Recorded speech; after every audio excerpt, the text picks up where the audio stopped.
Hey there to my 30 subscribers, my future subscribers, and all the people that secretly watch me without subscribing. I'm still getting over being sick, but I did get the computer up and running today. So I thought I would start trying to catch up a little bit. Today I want to talk about conflicting memories, what causes it, and well, yeah, pretty much what causes it. There are a lot of things that cause people's memories to be conflicting, whether it's with each other or even within themselves. What got me interested in this is many years ago, I seen a TV show where they were doing an experiment where they set up a fake UFO crash site, and then they walked a whole bunch of people past it and then questioned them after the fact, and then questioned them years later, and none of them had the same story. And years later, when they were asked again, they'd all changed their stories, which I always thought was interesting. But they said that part of the conflict in their memories was a combination of excitement, fear, and confusion. So basically emotions. And another thing I'd seen recently was talking about how our memories are just basically a reminder of the stories we've told. And so we don't actually remember the events that take place, but we remember telling people what took place. We remember thinking about what took place. And so as the years go by, the memories change, because when we go to recollect what we remembered before, each time we do that, our minds change it just a little bit, and so the memories change. And sometimes it's just a simple fact that we don't remember everything that we experience, and other times it's trauma or depression that can make the changes. And another thing is the power of suggestion, especially in like traumatic situations. If somebody sits there and tells you something enough times, it becomes a memory. Well, I just got a phone call, so I'm not exactly sure where I left off, but I have an idea. Power of suggestion. When somebody tells you something repeatedly over and over, it becomes a memory. Whether it's real or not, it gets ingrained in your mind as a memory.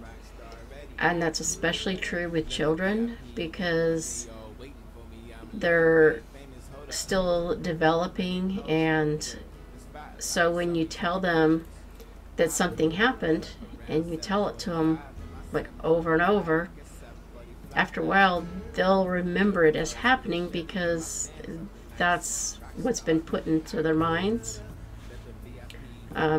Another way that our memories are conflicting is when we forget things. And like, an event can take place and it could be all clear and everything in our minds at the end of the day, but over time we'll forget different details. And when we do that, our minds tend to fill in the blanks with other details. And I have a real hard time with that when it comes to like numbers and stuff. I'll remember something clearly, and then months later I'll try to remember it, and then it's like a different number pops into my head, and then I'm like, I don't remember which one's correct. Another thing that I've had happen in my life a lot with other people is when I tell them a story and I don't include them as being in the story, but for some reason there are people that will take the story that they've heard repeatedly and they will make it their own story. And so they'll put themselves in the story as if it was happening to them or as if they were present at the time.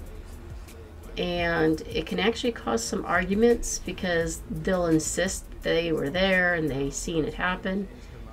And you know, one experience I've had with that, something traumatic happened in my life and I told somebody part of the details, and now they tell the story as if they were there, but their version of events doesn't make sense because they don't know all the details of what actually happened that day. And it actually happens a lot. A lot of people do that. And, you know, I used to get mad. I still do sometimes, because it's annoying when somebody takes your story and decides that it's their story. But I don't think that everybody does that intentionally. I think some people really believe they were there because it's been ingrained by the power of suggestion. And anyway, and then the last one that I want to talk about is one that a lot of people probably don't believe in, but dimensions that shift. And I think I've done a video on it, but I think that it's possible that we could exist in more than one dimension, and not only maybe we're sharing memories with ourselves from another dimension, so some of our memories conflict with ourselves, but I'm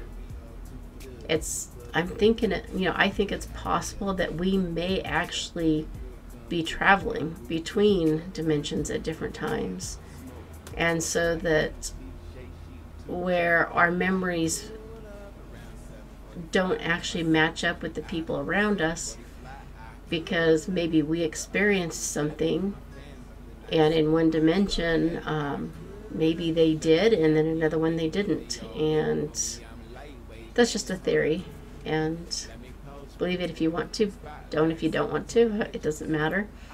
But anyway, I think I covered everything. I'm not really sure because of the phone call, but hopefully I did, because I'm still not feeling well, so I'm out of energy already. So I need to go before I start coughing, and I will try to be back with another video to make up tomorrow.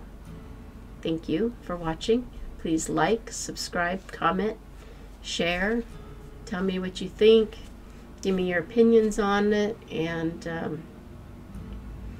hopefully I'll be back tomorrow. Bye.